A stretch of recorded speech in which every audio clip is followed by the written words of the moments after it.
We are very pleased to announce that Karen Mates, who joined Oakland Unified School District as Executive Director of Programs for Exceptional Children in July, will be leading the strategic planning process. Executive Director Mates has been meeting with diverse constituencies over the last 2 months to understand the challenges and opportunities in Oakland Unified School District. She has met with communities that share responsibilities for serving students with disabilities and those that are served. She has also established standing meetings with key constituencies to inform the work of the department as a core practice. She meets twice a month with the Community Advisory Committee, known as the CAC, for example. Her work over the last 2 months has helped her craft a planning process and structure that strives to respond to Oakland's community. Ms. Mates brings to her new position long experience and proven success as a special education teacher, leader, coordinator, partnership builder, and innovator in service to students with special needs in Marin, San Francisco, and South Central LA. Since 2000, Ms. Mates has been Director of Special Ed for Chalmers Pius Union High School District, where her leadership role has encompassed all aspects of fiscal and compliance management, cabinet-level strategic planning, and maintenance of critical partnerships with neighboring districts, county, state. While fulfilling this high-profile role, Ms. Mates has additionally continually innovated and advocated on the behalf of staff, families, and students. Among her accomplishments are the creation of an assistive technology center, the development of early intervention programs, the creation of model support groups for parents of at-risk students, and the creation of a comprehensive post-secondary transition for all students. Karen brings to Oakland Unified School District a deep understanding of the challenges faced by special education students, gained through experience as a teacher, principal, and coordinator. We look forward to a deeper discussion with Executive Director Mates through an upcoming study session focused on special education, and invite her to offer us a brief update on special education at this time. We look forward to the comprehensive planning that will be initiated following this meeting. Please join me in welcoming Ms. Karen Mates, our newly appointed Executive Director of Program for Exceptional Children. Thank you. Thank you. Do I press forward on this to get it to move? Okay, just checking. Thank you, and it's nice to meet all of you again. We just met briefly last time I was here.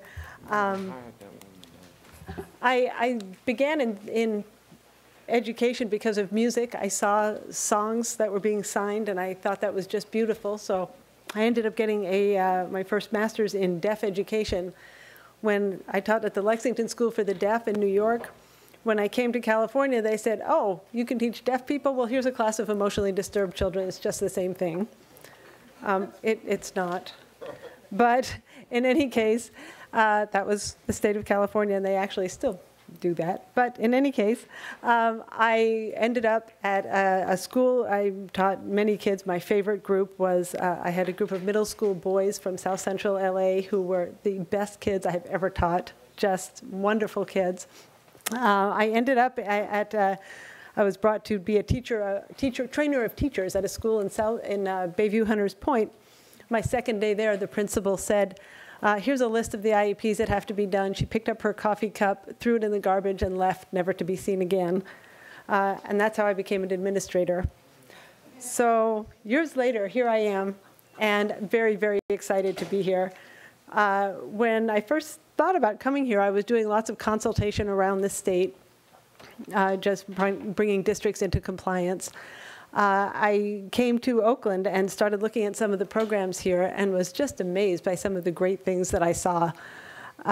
Just a wonderfully dedicated group of special ed staff, of coordinators and specialists over at the PEC. I saw principals who really embraced their programs, and which is wonderful to see in large urban districts. I saw our ACIP programs, which is our inclusion for our Asperger's students, which are just stellar programs, which really are amazing to help those kids. So I am just thrilled to be here and to further the work, the good work that's being done, and to work with the entire community to see how we can make this even better. So moving on, that's our agenda, which you have. So our first slide here is your basic definition. What is special education? And again, as Maria said, we will certainly have a study session, and I'll be able to answer all your questions in depth. But for now, in special education is instruction that is specially designed to meet the unique needs of a child with a disability. And the only thing I'd want you to remember about this particular slide is remembering that special education is not a place. It's not some place where we put our kids over here. Special ed is a service. It's a service that we provide to students in our district. So special education students are as much a part of this district as any other student. Just looking briefly at how, at the demographics of special ed in Oakland, about 13% of our students are designated as students who receive special ed services. We're a little bit high. Do you want to move to the next slide? Oh, sorry. Sorry. We're a little bit high that compares to, and I just compared to San Francisco's at about 11%, Long Beach is at 10%, Garden Grove is about 11%. So we're a little bit over-identified in special ed, and we should be able to work on that a little bit. The next slide shows you the eligibility categories. These are 13 categories that a student must be eligible in one of these in order to qualify for special education services. Our next slide is an overview of Oakland just by percentage of the students who qualify for special ed. As you can see, the largest number of students are students with a learning disability. disability. And just a brief definition for you, a learning disability basically means that you have more difficulty acquiring knowledge as the same as others at your age and grade level. There is kind of a discrepancy in what you're capable of learning and what you're actually achieving. So the best way to describe it would be that you have a grand ability to hit home runs, but you were not given a bat. So we have to figure out what's the best way to get those home runs hit. Some accommodations that usually take place for these students might be directions given in a variety of ways, shortened assignment, extended time. All these things are accommodations, but they're also good teaching. And they can all happen in general ed. You don't need to have an IEP to have any of those accommodations. So, whoops.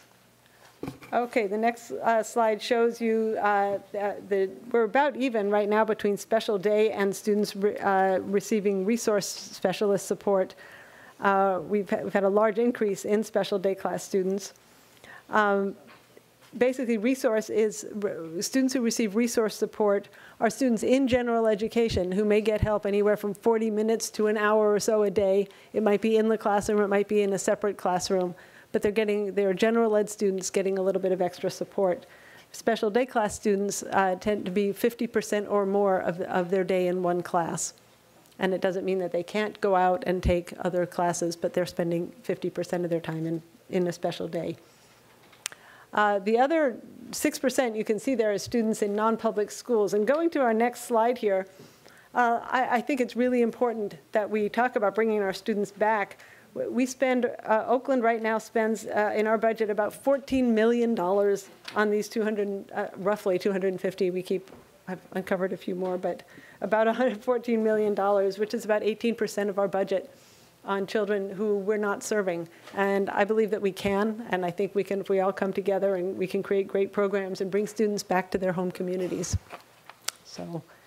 Next slide is just quickly showing you that the graduation rate for general ed is certainly higher than that of special ed. But this slide doesn't include the kids that have gotten a modified diploma, but for children getting regular diplomas, there's a discrepancy.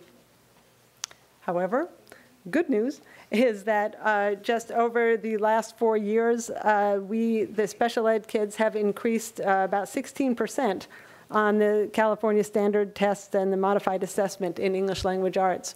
That's a very large growth. You can see the way that goes up. So there's obviously some really good teaching happening out there. This next slide, I wanted to put this in as we've had so much discussion in this district regarding African-American males and having our Office of, for African-American Male Achievement. And as you can see, that African-American males make up 16% of the overall population, yet are 32% of students identified with disabilities. That tells us that really everything that this district is doing in terms of working with African-American men, with working with reducing the suspension rate and everything else that we're working on, we fit right into that. And I'm looking forward to working with that department and all of these groups to try and get this figure a little bit better. And just since the year has started, and I've really only been here about a little over 2 months, but there were some things that we needed to get done right away. So I just wanted to let you know these are some things that have happened in the last few weeks. We developed an assessment planning team that's run by the school psychologist at this point.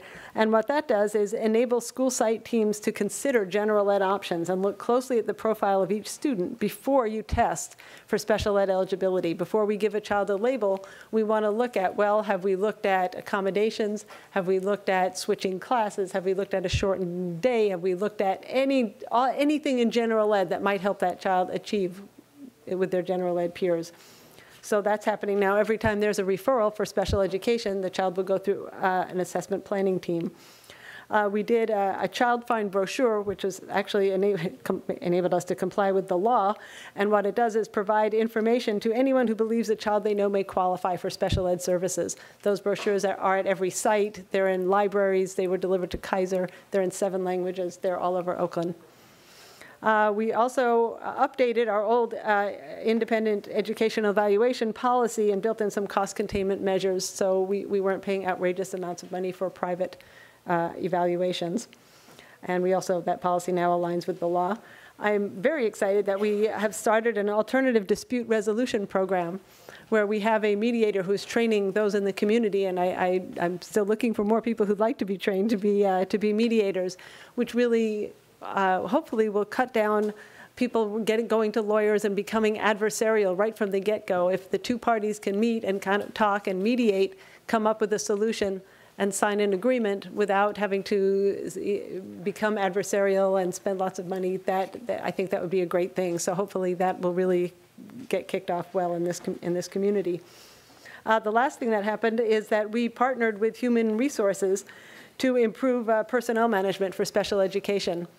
So Brigitte Marshall has been just a hero in getting this done very, very structurally soundly, where Human Resources will now be basically recruiting and hiring for special education in conjunction with special ed, but special ed isn't doing it out on their own, moving people and wondering where people are and is that person there and can I hire here? It was kind of, and we kind of saw the results of that this year, and that can't happen again. So Human Resources has now taken that on.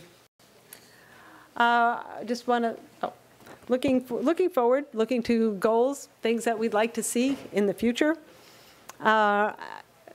We would like to have all of our goals obviously align very closely with our strategic plan. In terms of ensuring a high-quality instructional core, we would like to ensure that all eligible students who receive special education services graduate college and career ready or ready for financial independence. In developing social and emotional physical health, we'd like to increase the integration of students who receive special education services into general education classrooms and community.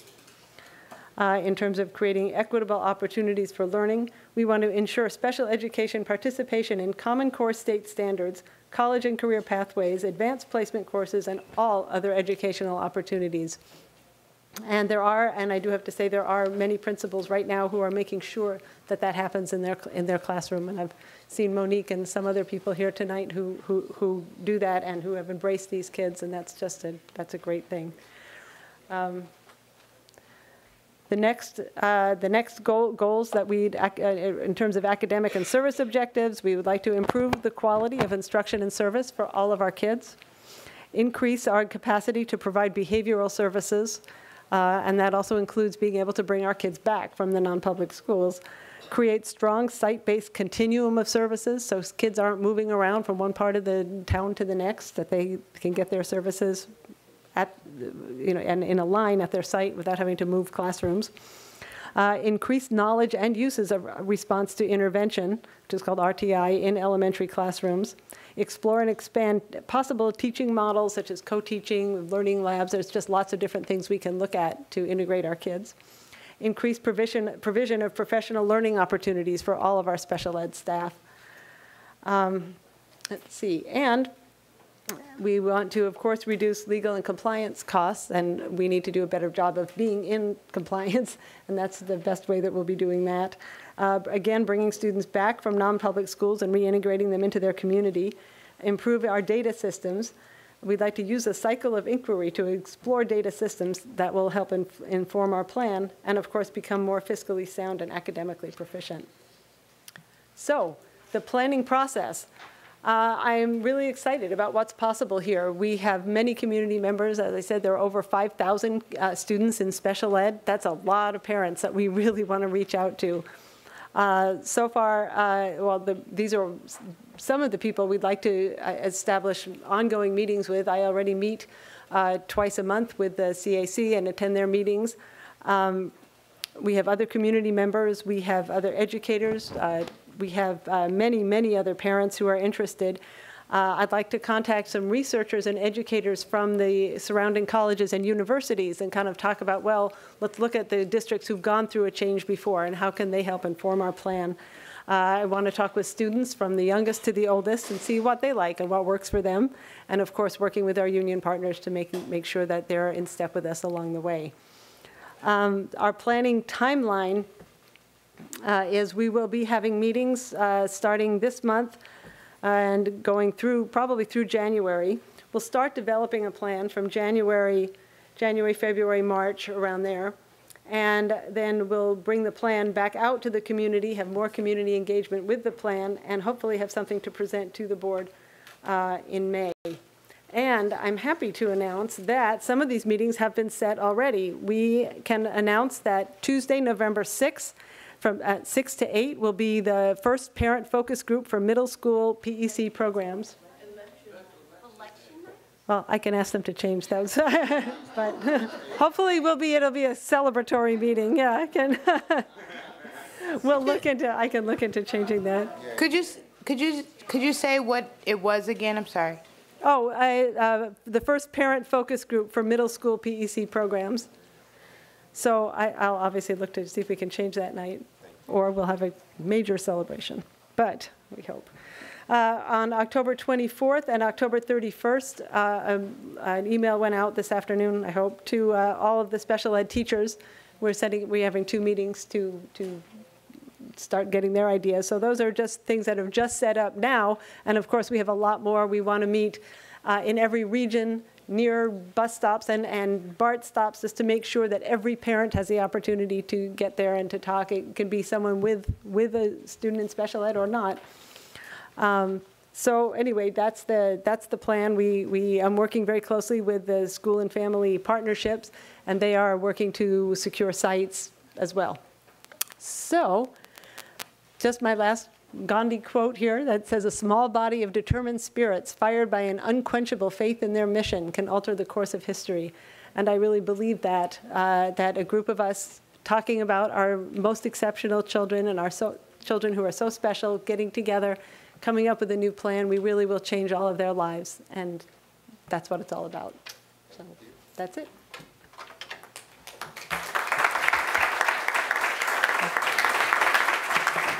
Thank you. If someone could